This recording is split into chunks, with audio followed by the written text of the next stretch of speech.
So here we've got our Ripon Cathedral cured gammon joint. So this has been Wiltshire cured. It's from free range pork, all British. This is now prepared. We've rinsed it in cold water for 15 to 20 minutes. We're now going to poach it alongside the vegetables until tender, ready for glazing the ham.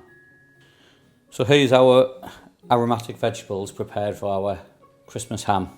So we've got some carrot, celery, onion, garlic. For extra flavour, I've popped in there a cinnamon stick, a few cloves, some thyme and some rosemary.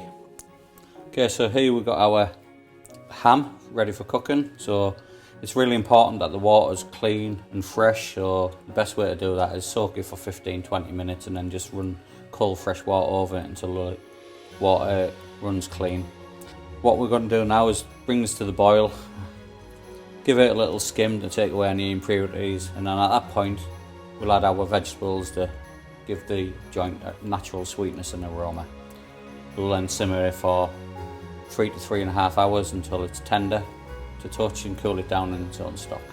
If the water evaporates too much, just top it with a little bit of fresh cold water as it cooks. Now we're going to make the glaze for our ham. So we'll start with the treacle and we'll put approximately 3 tablespoons of treacle into the pan. Next we'll add the sugar, so that'll be 2 tablespoons of the sugar. Then we'll add 2 tablespoons of the mustard, a little splash of orange juice just to marry it all together, a cinnamon stick which we can just pull out after we've cooked the glaze down, and the zest of an orange, not the whole zest, just 2 or 3 nice grates just to help bring everything back together. Okay, so the next stage, now we've got all our ingredients in the pan, is just to very gently heat it over a low heat. If we whisk at the beginning, because the sugar will sink to the bottom and it may burn otherwise. So we don't need to reduce this a lot, we just need to cook the sugar out until it becomes liquid and the whole thing's ready for glazing our ham. Okay, so all the sugars have nicely came to the simmer, fully ready for glazing now. So all we need to do with this is turn this off, pop it to one side and wait until our ham is fully prepared, ready for glazing. So now that we've got our ham cooked, we've let it cool for around an hour in its own liquor so it doesn't dry out. It's really important, this step, to leave the ham cool a little bit in its own stock and then remove it from the stock so that we don't get a dehydrated dry ham. If you want to reserve the stock for using for soups, broths, it's a wonderful flavour. It's always a great option to keep that. So the first stages we're going to do is remove the strings.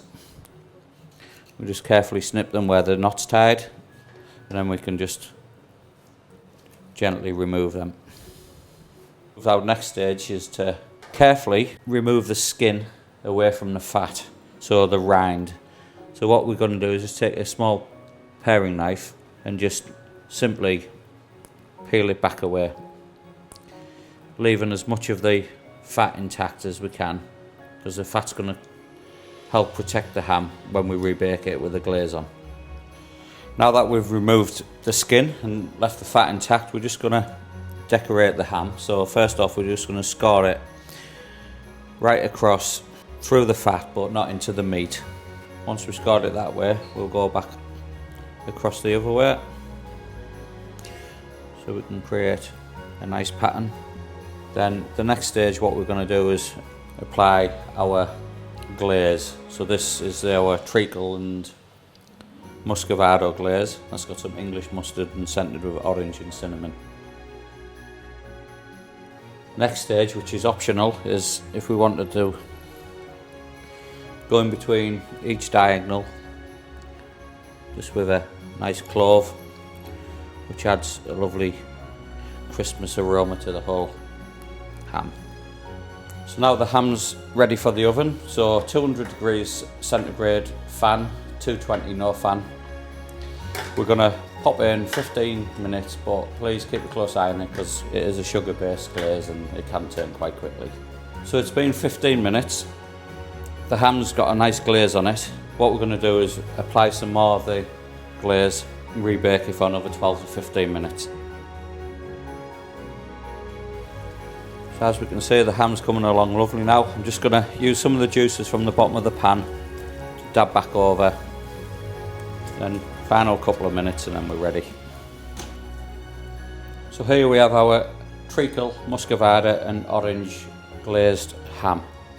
A couple of serving suggestions. So serving it hot, you must make sure that you rest it for a good hour or two before you carve it, but serving it hot on the same day is really nice. Some accompaniments, pickled red cabbage, some hot English mustard and a nice watercress salad, along with some buttery mashed potatoes, make for a substantial and simple dinner. Serving it cold is a great centrepiece for a part of your Boxing Day buffet. Any leftovers will always make a great traditional ham and piccalilli sandwich.